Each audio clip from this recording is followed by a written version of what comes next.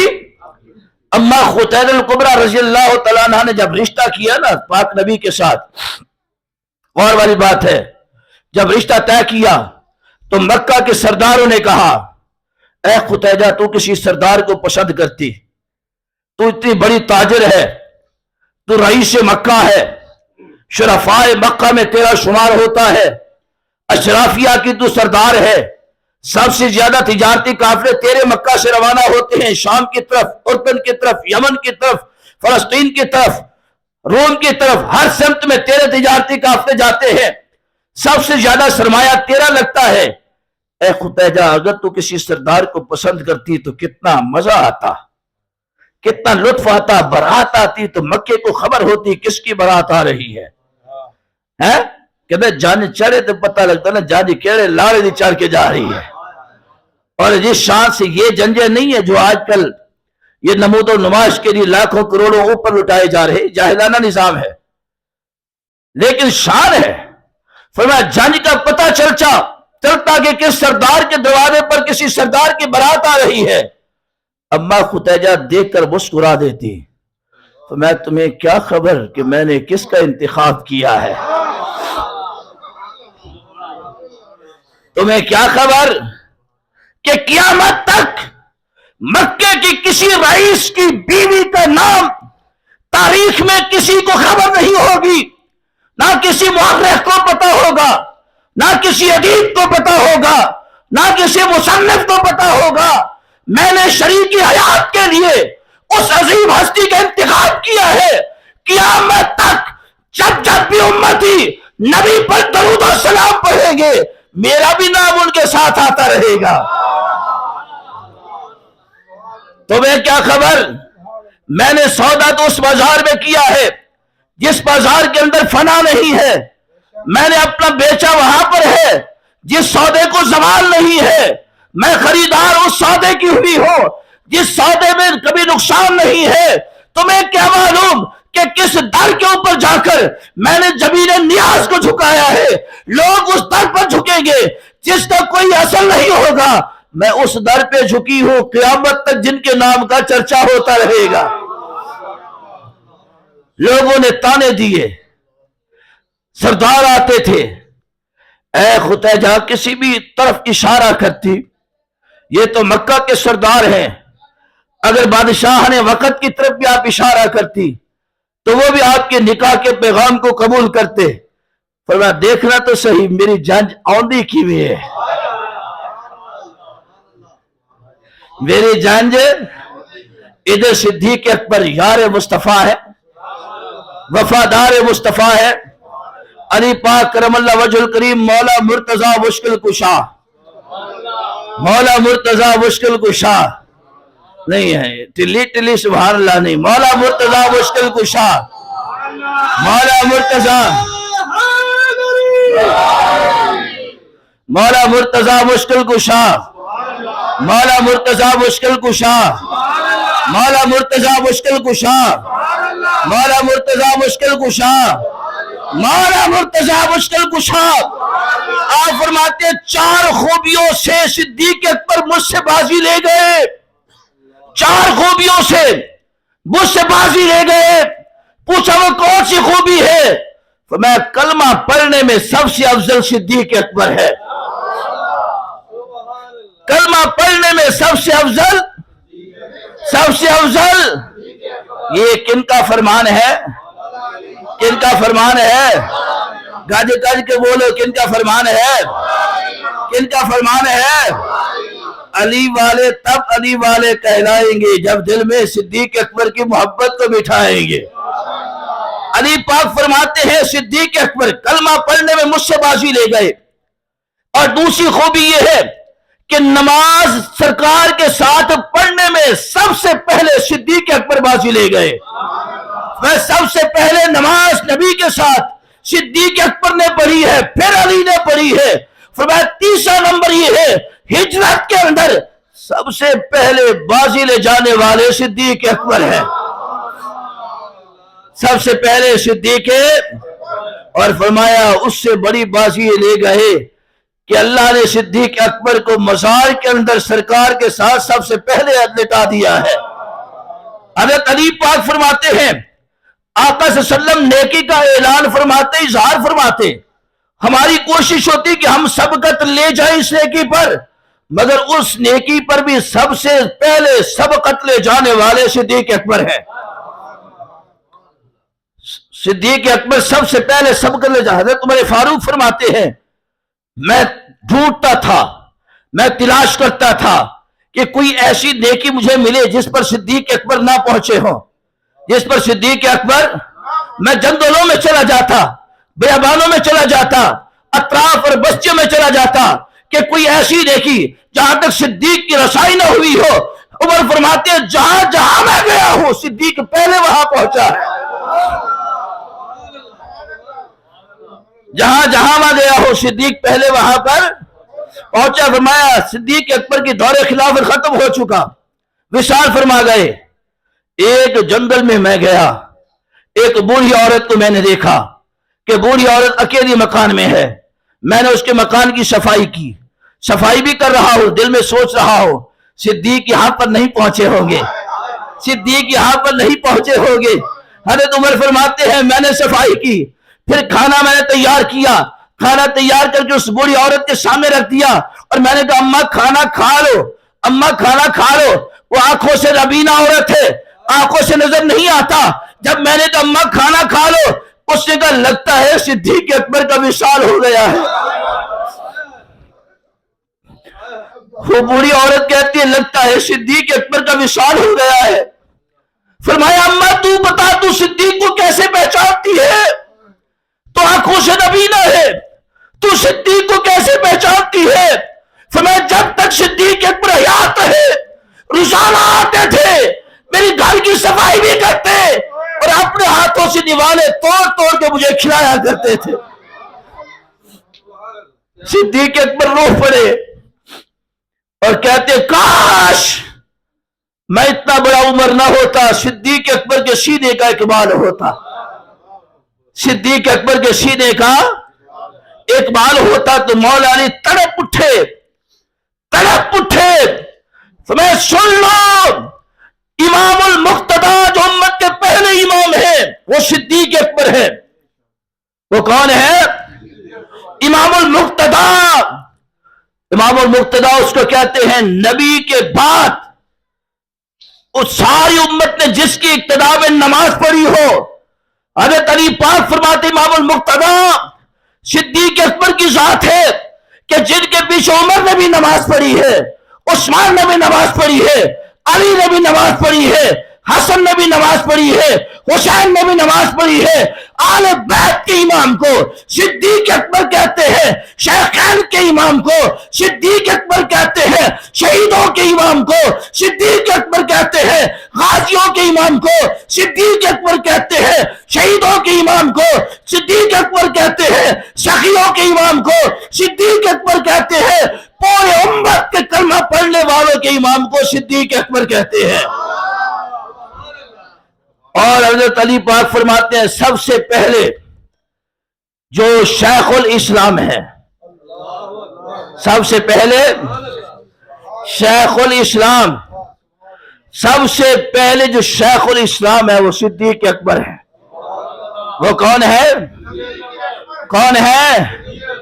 یہ کسی کمزور راوی کی روایت نہیں ہے، یہ روایت ہے مولا مرتضی مشکل کشا کی، یہ روایت ہے مولا مرتضی مشکل کشا شیر خدا علی المرتضی کرم اللہ وجہ الکریم کی روایت ہے۔ آپ فرماتے ہیں کہ امت کے سب سے پہلے جو شیخ الاسلام ہے وہ صدیق اکبر کی ذات ہے۔ وہ کس کی ذات ہے؟ صدیق اکبر کی ذات ہے۔ اور سیدنا صدیق اکبر کو خبر ہوتی ہے نا کہ یار کی شادی ہو رہی ہے، قربت کی چس آئے گی کہ یار وہ ہوتے ہیں جو خوشی میں بھی یار ہو، غمی کے اندر بھی یہ تو نہ ہو پراٹھے حلوے منڈے کھا رہے ہو تو ساتھ ہو، پریشانی تکلیف آئے تو بھاگ جائیں۔ اصل پتہ چلتا ہے نا مصیبت کا، امتحان کا، ان گھڑیوں میں ساتھ کون کھڑا تھا؟ ہیں تصویروں میں تو سب ساتھ ہوتے ہیں، اصل تو یہ ہے پریکٹیکل میں کون ساتھ کھڑا ہے؟ جو ساتھ کھڑا رہتا ہے قیامت تک اللہ اسے ساتھی بنا دیتا ہے۔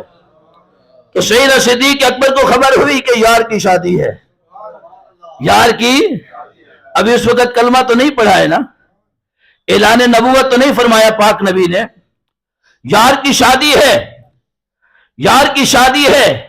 تو شادی کا اعلان ہو چکا، ڈیٹ طے ہو چکی، اناؤنسمنٹ مکہ میں ہو چکی، اور تاریخیں پہنچ چکی، تاریخ ہر کسی تک پہنچ چکی، ہر ایک کو خبر مل چکی، ہر ایک کی طرف سدے پہنچ گئے۔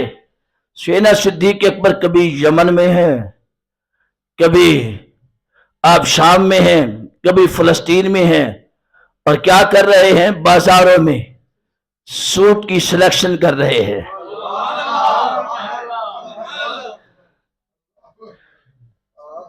کپڑے کی سلیکشن کر رہے ہیں۔ یمن کا بازار بڑا معروف تھا، شام کا بازار بڑا معروف تھا، فلسطین کے بازار بڑے مشہور تھے، عراق کی منڈیاں کپڑوں کے اعتبار سے بڑی مشہور۔ آج بھی آپ عرب کے ملکوں میں جا کر کپڑا لیتے ہیں نا، اس کپڑے کی نفاست یہاں کے کپڑوں سے کئی گنا آگے ہے، بہت نفیس ترین۔ حضرت ابوبکر صدیق ہر مارکیٹ میں پہنچتے ہیں، ہر منڈی میں پہنچتے ہیں، تاجر سارے آپ کے دوست ہیں، کیونکہ سیدنا ابوبکر رضی اللہ تعالیٰ مکہ کے رئیس ترین تاجروں میں آپ کا شمار ہے۔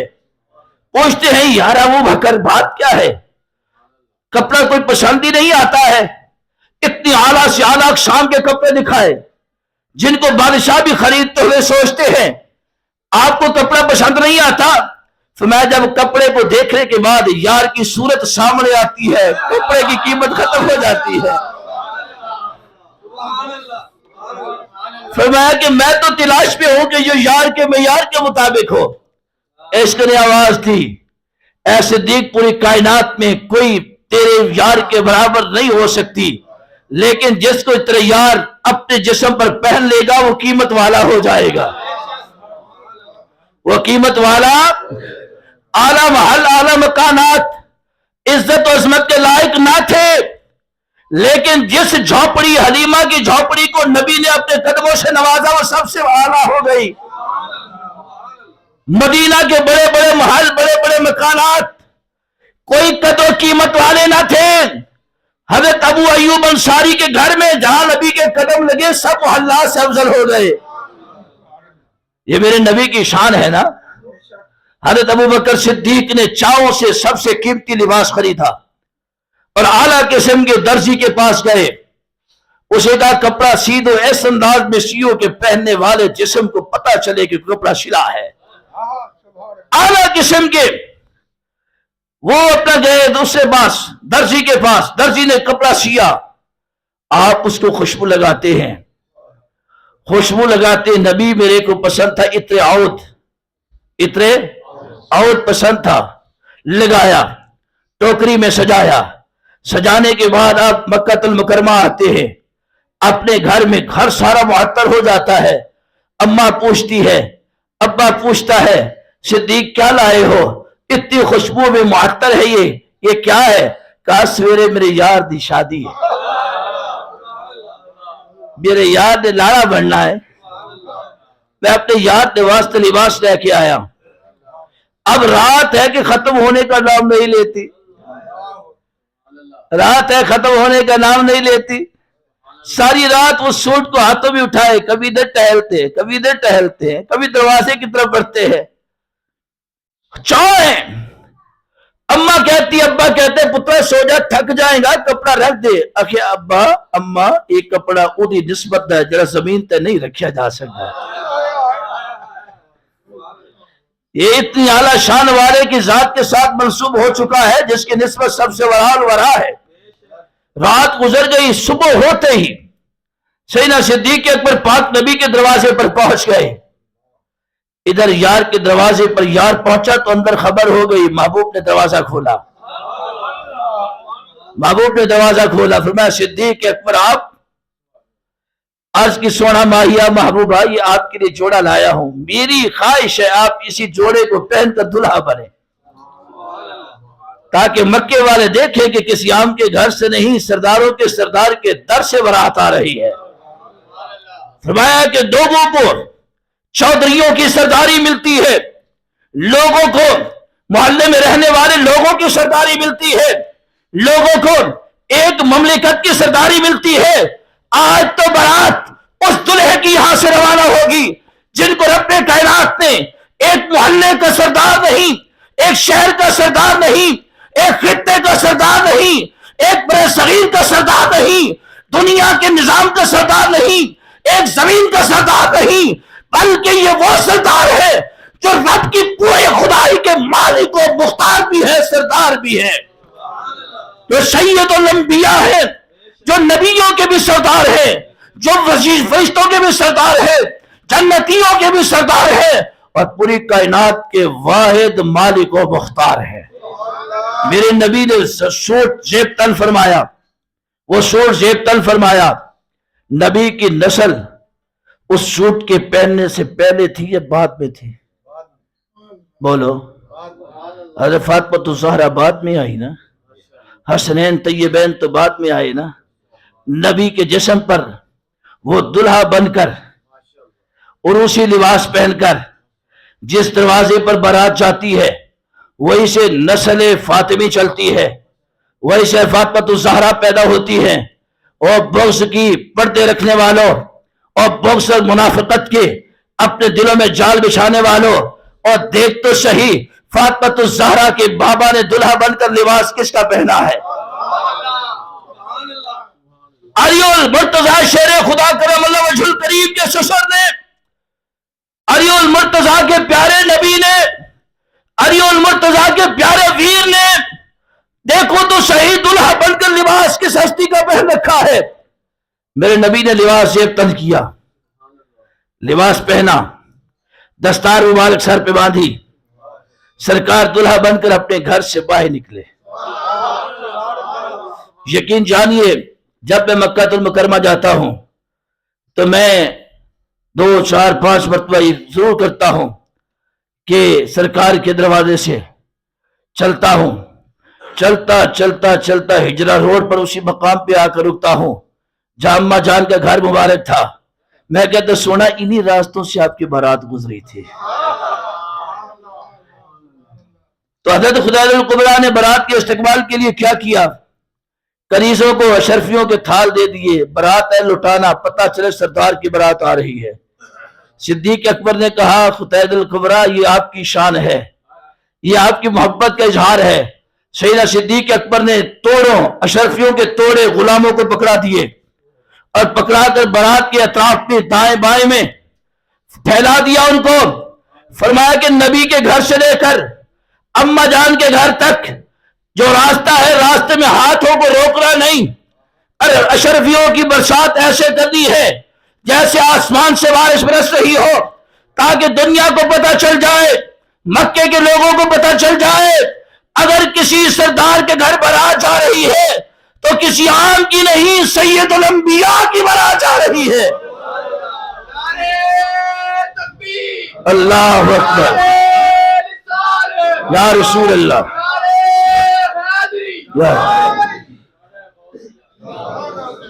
یہ قربت محبوب ہے، یہ یاری ہے، یہ وفاداری ہے۔ اور آخر میں ایک محبت والی حدیث نہ سنا دوں؟ آج ٹائم چوکھا ہو گیا، تھکے تو نہیں ہو؟ ہے جی، جو 10 منٹ پہلے جانے من نے لینے ہو تو میں اپنے پورے کروں گا نا۔ ہاں جی، تھکے تو نہیں ہو؟ حدیث بڑی محبت والی ہے، بڑے عشق والی ہے، اور اس حدیث کو دل کی تختی پہ لکھنے کے قابل ہے۔ لکھو گے، اپنی نسلوں کو بتاؤ گے، آگے پیغام پہنچاؤ گے، پھر سنو حدیث۔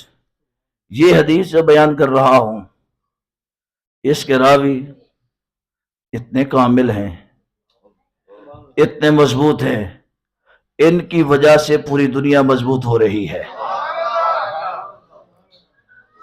اور یہ راوی اتنے اتھینٹک ہے کہ ان پر کوئی اعتراض نہیں کر سکتا۔ آؤ میں تمہیں حدیث پاک سناتا ہوں۔ اس حدیث کے راوی امام جعفر صادق، گجوج کے کہہ دو سبحان اللہ، گجوج کے کہہ دو سبحان اللہ۔ یہ جو شوق سے کنڈے پکانے والے دوست ہیں، کنڈے پکانا حلال عمل ہے، حرام نہیں، حلال عمل ہے، حرام کیوں کہ ایصال ثواب کی مجلس ہے نا، لیکن اس میں اگر بغض صحابہ ہوا تو حرام ہوگا۔ اگر اس نیاز میں حضرت ابو بکر، حضرت عمر، حضرت عثمان، حضرت امیر معاویہ پر لعن طعن کی گئی تو وہ حرام ہوگا۔ یہ کھلے لفظوں سے کہہ رہا ہوں۔ اگر ان شیخین صاحبین، ان تمام صحابہ کرام کی عظمت اور محبت اور ان کے ایصال ثواب کا بھی ساتھ ذکر ہوگا تو کنڈوں کے نیاز آپ کے افضل و اعلیٰ ہو جائے گی۔ دیکھ، کانوں کی کھڑکیاں کھول کے میری بات سن لو، ہم لولا اور لنگڑا عقیدہ رکھنے والے نہیں ہیں، ہم غیرت ایمانی کے ساتھ اپنے عقیدے کا بیان کرتے ہیں۔ اور یہ حدیث سنیے، اس کے پہلے راوی امام جعفر صادق۔ امام جعفر صادق کا تعارف مختصر سے یہ ہے، آپ سے کسی نے پوچھا کہ آپ نام کے ساتھ صادق کیوں لگاتے ہیں؟ فرمایا دو سچوں کی اولاد ہوں۔ کن کی اولاد ہو؟ کن کی اولاد ہو؟ امام جعفر صادق تو مانے گا وہی جو اپنے ایمان کی اس بات کی تصدیق اور اس پر عمل کرے گا۔ آپ فرماتے ہیں دو سچوں کی اولاد ہو۔ پوچھا گیا وہ دو سچے کون ہیں؟ فرمایا ایک سچا میرا دادا علی المرتضیٰ ہے اور دوسرا سچا سیدنا صدیق اکبر امام الہدیٰ ہے۔ فرمایا صدیق اکبر میرے نانا جان ہیں، علی المرتضیٰ میرے دادا جان ہیں۔ فرمایا دو سچوں کی اولاد ہو، اس لیے جعفر کے ساتھ صادق لگاتا ہوں۔ اور اس حدیث کے پہلے راوی امام جعفر صادق، امام جعفر صادق فرماتے ہیں یہ حدیث میں نے سنی ہے اپنے بابا امام باقر سے۔ اپنے بابا امام باقر سے۔ امام باقر کون ہے؟ جن کے نکاح میں سیدنا صدیق اکبر کی پرپوتی ہے۔ آپ کی پرپوتی جن کے نکاح میں ہے سیدنا صدیق اکبر کی، امام حسین العابدین۔ آپ نے تلاش کیا کہ میرا پہلا بیٹا ہے باقر، 18 سال کا ہو گیا ہے، اس کی شادی کرنی ہے، رشتہ کس خاندان میں تلاش کروں؟ کون سا اشرافیہ کا خاندان ہے؟ کون سا ایسا خاندان جس کے ساتھ جڑتے ہوئے مجھے فخر محسوس ہو؟ آج ہم اپنے بچوں کا رشتہ کرتے ہیں نا تو یہ دیکھتے ہیں کہ میں رشتہ جوڑ رہا ہوں، کل کو میری جگ ہسائی کا سبب نہ بنے بلکہ یہ میری عزت کا سبب بنے، معیار اور وقار کا سبب بنے۔ تو امام باقر کے انتخاب کے لیے، رشتے کے انتخاب کے لیے امام زین العابدین فرماتے ہیں کہ میں نے عرب کے ہر گھرانے کی طرف نگاہ دوڑائی تو میری نگاہ میں ایک ہی گھر آیا۔ فرمایا جس در پر بارات رسول گئی تھی وہ گھرانہ سب سے افضل و اعلیٰ ہے، یعنی صدیق اکبر کا گھرانہ۔ تو میں بھی اسی دروازے پر گیا، صدیق اکبر کی پرپوتی کو اپنی بہو کا انتخاب کر کے میں نے فیصلہ حق اور سچ پہ مبنی کر دیا۔ امام باقر، امام جعفر صادق فرماتے ہیں میں نے حدیث اپنے باپ امام باقر سے سنی ہے۔ امام باقر فرماتے ہیں میں نے یہ حدیث اپنے بابا امام زین العابدین سے سنی ہے۔ امام زین العابدین آپ فرماتے ہیں میں نے یہ حدیث اپنے بابا امام حسین سے سنی ہے، اور امام حسین فرماتے ہیں میں نے یہ حدیث مولا مشکل کشا حضرت علی المرتضیٰ سے سنی ہے۔ مجھے بتاؤ ان راویوں میں کوئی راوی ہے ایسا جس پر کوئی اعتراض کر سکے؟ اگر کوئی اعتراض کرے اس کا ایمان سلامت رہے گا؟ یہ حدیث کتنی اتھینٹک۔ امام جعفر فرماتے ہیں میں نے اپنے ابا سے امام باقر سے سنی۔ امام باقر کہتے ہیں میں نے اپنے باپ امام زین العابدین سے۔ امام زین العابدین فرماتے ہیں میں نے امام حسین سے، اور امام حسین جنتی جوانوں کے سردار، نبی کے موڑوں پہ سواری کرنے والے، آقا کے سینے پہ لیٹنے والے، جن کی خاطر نبی کے سجدے طویل ہو اسے حسین ابن علی کہتے ہیں۔ اور امام حسین کہتے ہیں یہ حدیث میں نے مولا مشکل کشا سے سنی ہے۔ اور مولا مشکل کشا کیا ہے؟ جنہیں نبی اپنے علم کے شہر کا دروازہ کہے۔ اور مولا مرتضیٰ کون ہے؟ من کنت مولا فہذا علی المولا۔ فرمایا جس کا میں مولا ہوں علی اسی کا مولا ہے، علی اسی کا مولا ہے۔ اور علی کون ہے؟ جس کا چہرہ دیکھنا عبادت، جس کا ذکر کرنا عبادت، جس کا ذکر سننا عبادت، جس کی شان بیان کرنا عبادت، جس کی شان کو سننا عبادت، جس کا نام لکھنا عبادت، اس لکھے ہوئے نام کو پڑھنا عبادت۔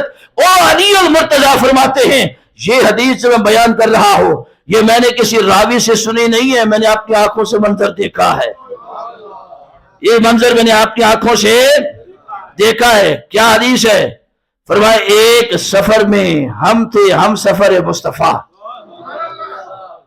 سفر میں ہم سفر، کاش کوئی ایسا سفر ملے قیامت کے دن کہ محبوب کا سفر ہو جنت کی طرف، اور ہم بھی سرکار کے غلاموں کے غلاموں کے غلاموں کے غلاموں کے غلاموں کے ہاتھوں میں ہاتھ ڈال کر ہم سفر مصطفیٰ ہو جائے۔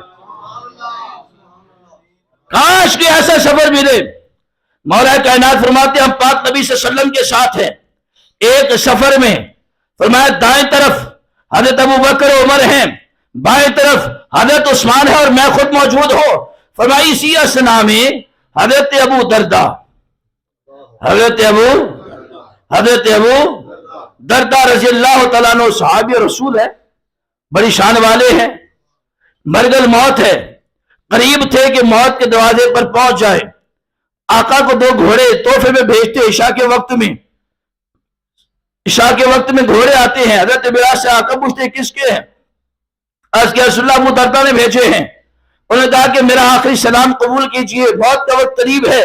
میرے نبی نے کہا تحفہ آیا تو جواب تحفہ نہ جائے، یہ کیسے ہو سکتا؟ امتی یہاں سے سلام بھیجے اور وہاں سے سلام کا جواب نہ آئے، یہ ہو سکتا ہی نہیں۔ میرے پاک نبی نے مٹی کا ایک ڈھیلا دیا، مٹی کا ایک ڈھیلا دیا، ڈھیلا دے کے فرمایا اے ابو دردہ، اے عثمان، حضرت عثمان غنی سے فرمایا، جاوید بھائی وہ لال رنگ والا باکس لے آئے ادھر سے۔ حضرت ابو دردہ حضرت عثمان غنی کو فرمایا اے عثمان یہ مٹی کا ڈھیلا ہے۔ کہاں سے اٹھایا؟ جہاں نبی پاک بیٹھے ہوئے تھے، جہاں تشریف فرما تھے۔ فرمایا یہ عثمان اس مٹی کے ڈھیلے کو ابو دردہ کو جا کے دے دینا، کہنا کہ نبی نے تحفے میں جواب تحفہ بھیجا ہے۔ وہ مٹی کا ڈھیلا حضرت عثمان غنی لے کے آئے، حضرت ابو دردہ کی آنکھوں میں آنسو آ گئے۔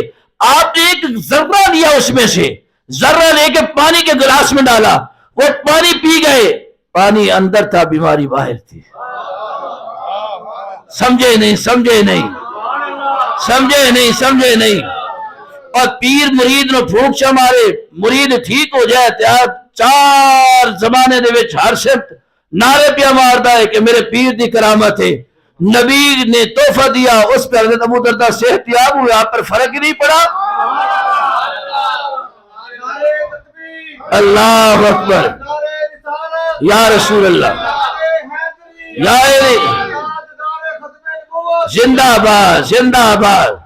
حضرت ابو دردہ رضی اللہ تعالیٰ عنہ، حضرت ابو دردہ کے پاس پاک نبی صلی اللہ علیہ وسلم کا وہ جگ پہنچتا ہے نا، وہ مٹی کا تحفہ پہنچتا ہے، آپ گلاس میں ڈالتے ہیں، ڈالنے کے بعد جو ہی حضرت ابو دردہ کے اندر پانی جاتا ہے تو بیماری باہر صحت یاب ہو جاتے ہیں، اور فجر کی نماز پاک نبی صلی اللہ علیہ وسلم کے پیچھے پہلے سب پہ آ کے ادا کرتے ہیں۔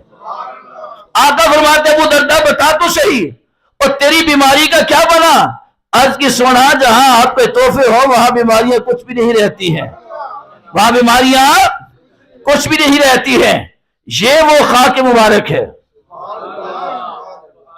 کئی سندوں کے ساتھ، کئی واسطوں کے ساتھ، اللہ کے فضل سے ہی حضرت عثمان غنی کے پاس سے ہی، پھر وہاں سے چلتی آپ نے اپنے پاس محفوظ رکھی، چلتی چلتی چلتی چلتی رب ذوالجلال نے درس قرآن کمیٹی کو تحفہ عطا فرما دیا۔ تو حضرت ابو دردہ رضی اللہ تعالیٰ عنہ اسی سفر میں ساتھ ہے، چلتے چلتے حضرت ابو دردہ چند قدم آگے ہو گئے، حضرت ابو بکر صدیق کے آگے ہو گئے۔ حضرت علی پاک فرماتے ہم دیکھ رہے تھے حضرت ابو دردہ کو، میرے پاک نبی نے ابو دردہ کو آواز نہیں لگائی، چاہتے تو آقا آواز لگا سکتے تھے، آواز نہیں لگائی۔ حضرت علی پاک فرماتے ہم نے آقا کے چہرے کے رنگ کو بدلتا ہوا دیکھا ہے، اور سرکار دو عالم تیزی کے ساتھ آگے بڑھے.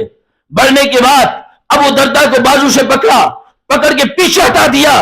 میں تمہیں پتا نہیں کہ تو کس کو کمر کر کے جا رہا ہے؟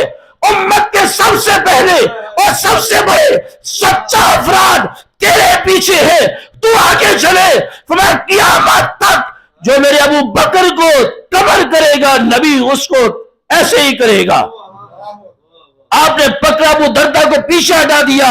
میں کوئی میرے ابو بکر کو کمر کر کے نہ چلے، کوئی میرے ابو بکر کو کمر کر کے نہ چلے. یہ نبی کو گوارا. یار نبی پاک حضرت ابو بکر صدیق کو کمر کرنے والے کو برداشت نہیں کرتے، تو صدیق اکبر پر بھونکنے والے کو نبی کیسے برداشت کریں گے؟ کیسے برداشت کریں گے؟